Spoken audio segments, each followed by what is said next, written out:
How are you guys doing? Today is Friday, November 27, 2020, out here in this quarantine. I'm James Sims, and for this episode of The Elite, I'm going to recap yesterday's Thanksgiving football games. And of course, I'm going to preview everything that's going on this weekend in football, whether it be college, NFL, or just in international soccer. But with that said, I'm going to jump right into it and start off with the first game of yesterday, the Houston Texans and the Detroit Lions. In this game, the Texans came into Detroit and were able to beat the Lions 41-27. It was actually a bigger gap. The Lions scored the last touchdown of the game. That made it a 16-pointer when at the beginning it was they were kind of getting blown out by 24 points. Looking at to how both teams fared for the Detroit Lions, their starting quarterback, Matthew Stafford, completed 28 of his 42 passes, throwing for 295 yards, a touchdown, and an interception. On the ground, their future Hall of Fame running back, Adrian Peterson, finished with 55 yards on 15 carries with 2 touchdowns on the ground. He led all rushers tonight. And through the air, their leading receiver was their second-year tight end, TJ Hawkinson, with 89 yards on 5 receptions. Mohamed Sanu was able to get the only receiving touchdown of the day. He had 34 yards on 4 receptions. On the defensive side of the ball, Jamie Collins Sr. led the team with 5 total tackles on the day. Jelani Tavai would end up recovering a fumble as he got 2 tackles on the day. Nick Williams logged a sack, and Everson Griffin and Jared Davis shared a sack. 2 total sacks on the day for the Detroit Lions. For the Houston Texans, on the offensive side of the ball, their elite quarterback, Deshaun Watson, would complete 17 of his 25 pass attempts, throwing for 318 yards and 4 touchdowns. On the ground, he also ran for 24 yards, and that would give him a total of, 342 yards of offense. Their leading rusher was Duke Johnson, who had 37 yards and 9 carries. And their leading receiver was Will Fuller V, who had 171 yards on 6 receptions. He had 2 touchdowns on the day. Brandon Cooks also had 85 yards on 5 receptions. Duke Johnson, in addition to his 37 yards on the ground, had 43 yards through the air on 3 receptions to give him 80 total yards of offense, and he had a receiving touchdown. And then CJ Prosise would have a 2-yard reception touchdown for the Houston Texans. On the defensive side of the ball, Tyrell Adams would lead the team with 17 tackles on the day, which would be pretty much insane. Zach Cunningham had 9 of them. Their goated defensive end, J.J. Watt, had 4 tackles on the day. Andy had a pick 6, a 19-yarder. Great game for him. Bradley Roby would finish with 0 tackles on the day, but he did recover a fumble. And Brandon Dunn finished with a recovered fumble as well, as he also logged 2 tackles on the day for the Houston Texans. And with this win, the Houston Texans are now 4-7. Looking out to the AFC South, they are now 3rd in that division. They are 3 full games, or probably 3.5, 2.5 games, but there are a few games behind the 7-3 Indianapolis Colts and the 7-3 Tennessee Titans. And looking out to the NFC North, the Detroit Lions, with this loss, are now half a game they're sitting at the bottom of the NFC North. The Minnesota Vikings are 4-6. They're half a game better. The Bears are sitting at 5-5, and the Packers are at 7-3. But the Lions, like I just said, sitting at the very bottom, and this loss is not going to help them this season. And going on to the other game of the night, going to Dallas, the Washington football team came into town and were able to beat them 41-16. It was close. It was as close as 20-16 at the end of the third, but then the Washington football team would score 3 touchdowns in the fourth quarter to basically push this game, or just to push this game out of reach in their favor. For the Dallas Cowboys, their starting quarterback Andy Dalton would throw for 215 yards, a touchdown, and a pick. And he also ran for 17 yards on the ground, and that would give him a total of 232 total yards of offense. On the ground, their elite running back, Ezekiel Elliott, would lead the team in rushing. He had 32 yards on 10 carries. Through the air, Amari Cooper was their leading receiver. He had 112 yards on 6 receptions and a touchdown on the day. In addition to his 32 yards on the ground and his 7 yards through the air, Ezekiel Elliott also lost a fumble. On the defensive side of the ball, Donovan Wilson and Xavier Woods both led the team with 10 tackles each. Leighton Vander Esch had 7. Randy Gregory ended up with 3 tackles. He had 2 sacks on the day. DeMarcus Lawrence had a sack as well, as he was able to get 4 tackles. 3 total sacks on the day for the Dallas Cowboys from those 2. And Jalen Smith from Notre Dame would get an interception. He'd return it for 43 yards. For the Washington football team, team, their starting quarterback, Alex Smith, would complete 19 of his 26 passes, throwing for 149 yards, a touchdown, and a pick. On the ground, he was also able to get a yard that gives him 150 total yards of offense. Their leading runner was Antonio Gibson, who had 115 yards on 20 carries and 3 touchdowns on the ground. Through the air, he had 21 yards, which would give him 136 total yards of offense to go along with his 3 touchdowns. Their leading receiver, Terry McLaurin, had 92 yards on 7 receptions, and Logan Thomas logged the only receiving touchdown of the game as he had a 20-yarder, or he has 20 yards on 4 receptions on the day. On the defensive side of the ball, Cole Holcomb would lead the team in tackles. He had 10 of them. He even had half of a sack, sharing it with Daron Payne. Their elite rookie defensive end, Chase Young, was able to log a sack as well as he had 2 tackles on the day. And then Jonathan Allen would finish with 4 tackles on the day as he recovered a fumble. Montez Sweat would finish with 2 tackles on the day as he had a 15-yard pick six that would help the Washington football team gain this win. With this win, they are 4-7 in the NFC East, and as of right now, they are sitting at the very top. Every other team had 3 wins in the NFC East, but the Washington football team is 4-7. They're 1-4 on the road, by the way. And with this loss at the very bottom of the NFC East, the Dallas Cowboys sit with a 3-8 record, half a game behind the 3-7 New York Giants. And I want to say 75% of a game behind the 3-6-1 Philadelphia Eagles. So of course, big win for Washington, not a pretty big loss for Dallas, but Dallas is still 1 game away and they could literally change it around in 2 weeks. So that's what's going on with week 12, or at least that was Thanksgiving football, and just letting you know what's going on with the rest of the NFL this week. Starting with Sunday's 1:00 games. The 6-4 Las Vegas Raiders, led by Derek Carr, are going to take on the 3-7 Atlanta Falcons, led by the Falcons' elite starting quarterback, Matt Ryan. The 3-7 Los Angeles Chargers, led by their rookie quarterback out of Oregon, Justin Herbert, are going to take on the 7-3 Buffalo Bills, led by their young and up-and-coming quarterback, Josh Allen, as they seek to hold on to their AFC East lead. The 3-7 New York Giants are going to take on the 2-7-1 Bengals, as the Giants look to try to tie the Washington football team with the best record in the NFC East. At 1:00, the 7-3 Tennessee Titans face off against the 7-3 Indianapolis Colts in Indianapolis, as both teams are trying to see who ends up at the top of the AFC South by the end of this week. And also, the 4-7 Carolina Panthers will go to Minneapolis to face off against the 4-6 Minnesota Vikings.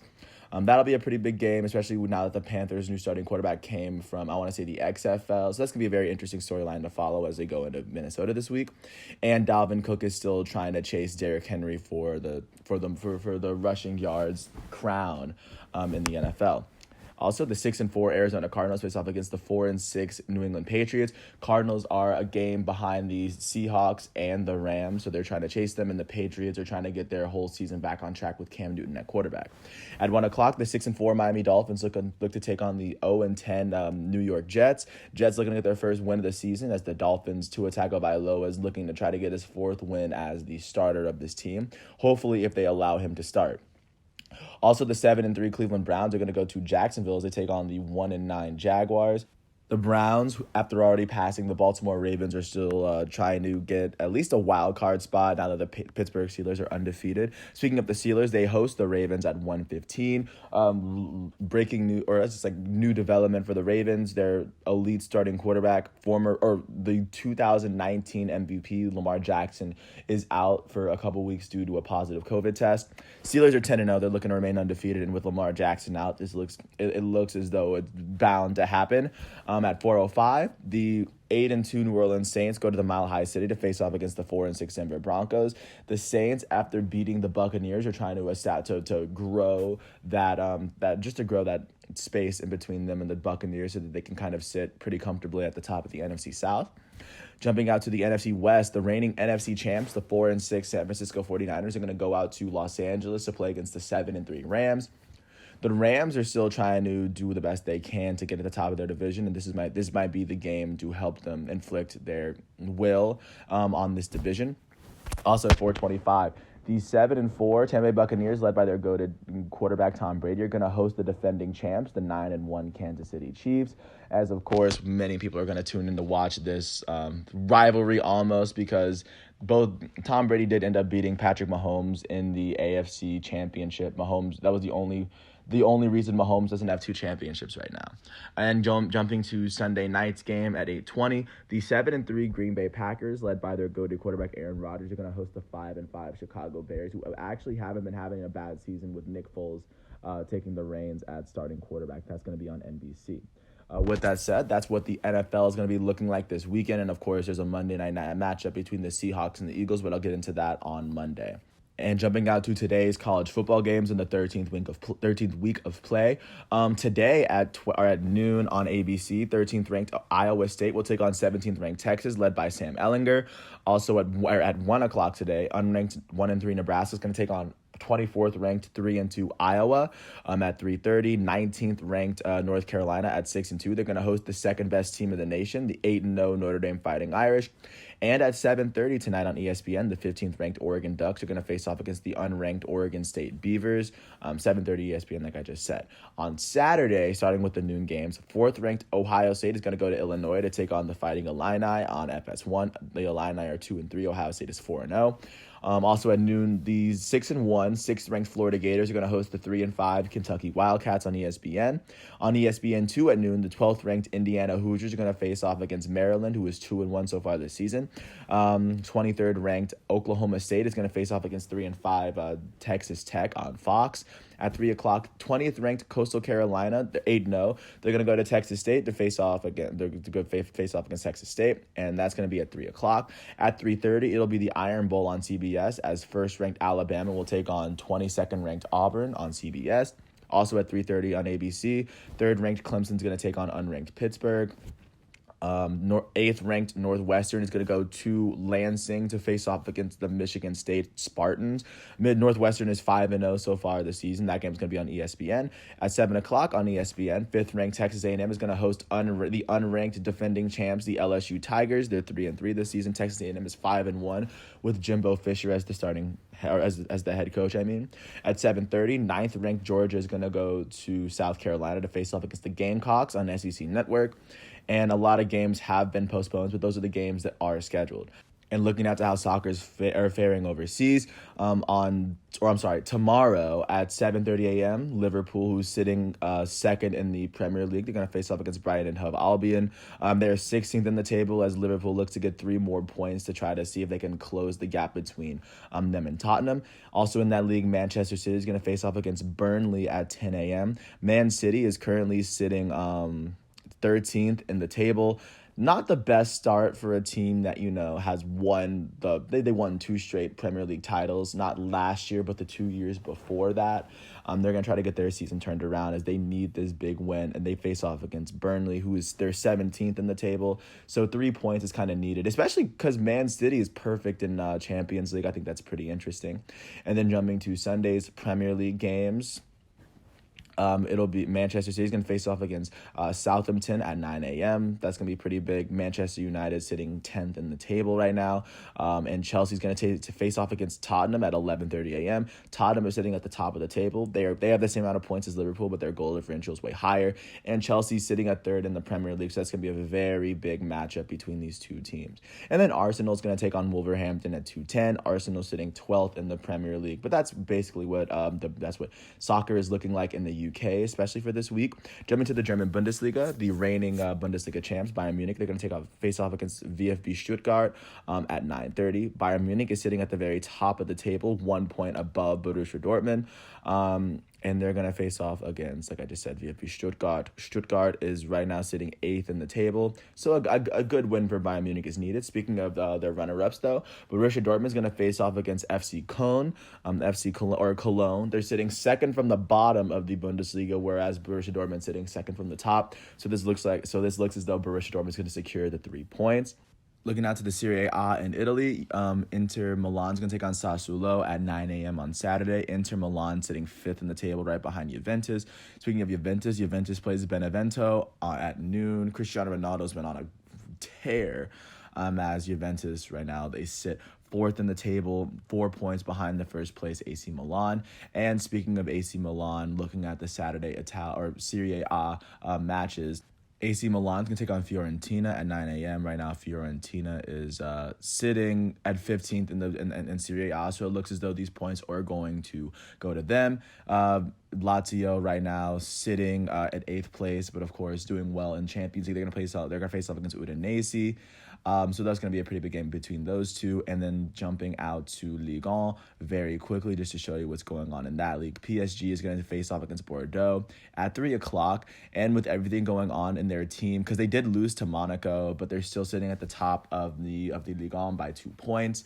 But Neymar is officially back, so that's going to be good. But PSG, it's a much-needed win for them because the gap between them and second place Lille closed after that loss. And then jumping to La Liga in Spain, Atletico Madrid is going to face off against Valencia at 10:15 a.m. And last time I checked, I believe Atletico Madrid is second in the table to Real Sociedad. Sociedad starting off with an amazing start. They've had 7 wins and 2 losses in their first 10 games. Atletico Madrid is right behind them, but a win would be very big for them. Valencia is sitting 9th in the table, so it's going to be a tough matchup. I think Atletico can secure the 3. And Real Madrid is going to face off against Alaves at 3 o'clock. Right now, Real Madrid is sitting 4th in the table as they're 6 points out of first place with 1 less game played. So a win here is much needed versus Alaves. And then looking out to Sunday's La Liga matchups, that's where you're going to find Barcelona facing off against Osasuna at 8 a.m. Right now, Barcelona is sitting 13th in La Liga. In 8 matches, they have 3 wins, 2 draws, and 3 losses, and I'm going to keep bringing up their record as long as they're not in the top 3 in La Liga, because this has been not the best start, but hopefully Barcelona can get it turned around moving forward. And that's kind of everything that's going on this weekend, everything you have to look forward to as Champions League picks up on Tuesday. And that's what's going on in soccer. Here's a new development. College basketball has started and some of the games have been played. And looking out to yesterday's matches, Gonzaga won their very first game of the season against 6th-ranked Kansas. Gonzaga was number 1, by the way, led by Jalen Suggs, who had 24 points and 8 assists. Marcus Garrett had 22 points for Kansas. It was close for a lot of it, but Gonzaga had a good amount of breathing room to kind of go away with this one. And Jeremiah Robinson would lead 3rd-ranked Villanova to beat 18th-ranked Arizona State. Josh Christopher had 28 points in his first game with Arizona, or his second game with Arizona State. Villanova is now 2-0 on the season. 8th-ranked Illinois beat unranked Chicago State 97-38. Not the best game to be a member of Chicago State, but a big win nonetheless. And then 15th-ranked West Virginia beat unranked VCU 78-68. Derek Culver led the way with 23 points and 15 rebounds. Looking at what's going on this weekend for college basketball, starting with today's matchups at 11 a.m. First-ranked 1-0 Gonzaga is going to take on 1-0 Auburn on Fox. 15th-ranked West Virginia is going to take on Western Kentucky on ESPN. 6th-ranked Kansas is going to face off against unranked St. Joe's. 22nd-ranked UCLA at 0-1. They're going to face off against Pepperdine at 3 o'clock. At 5 o'clock, 5th-ranked Iowa is going to face unranked Southern. 9 o'clock, 7th-ranked Wisconsin is going to face off against Arkansas Pine Bluff. And those are the games that are scheduled for today. Looking at Saturday, 9th-ranked Duke is going to have their ACC debut, or their college basketball debut, as they face off against Coppin State. Of course, I'm cheering for Duke because I still go there. And then at 8 o'clock, 13th-ranked Michigan State is going to host unranked Notre Dame at 8 o'clock. And on Sunday, 10th-ranked Kentucky is going to face off against unranked Richmond on ESPN, the Bluegrass Showcase. Continuing on at 4 o'clock, 18th-ranked Arizona State is going to face off against Houston Baptist still at 4 on Sunday. 23rd-ranked Ohio State is going to play against UMass Lowell at 4 o'clock. 24th-ranked Rutgers is going to take on unranked Hofstra at 5:30 on ESPN2. 17th-ranked Houston faces off against 14th-ranked Texas Tech. At 6 o'clock, 25th-ranked Michigan faces off against Oakland, who has yet to win a game. And that's what college basketball is looking like, and I think that closes out the weekend, and I think there's some big fights going on in UFC and in boxing. But with that said, today is Friday, November 27th, 2020, and following Sunday's NFL football games, I will pick right back up on Monday. But with that said, I hope all is well. I hope everyone had a great Thanksgiving. I hope everyone stays safe with the COVID. And with that said, I hope all is well, and peace out.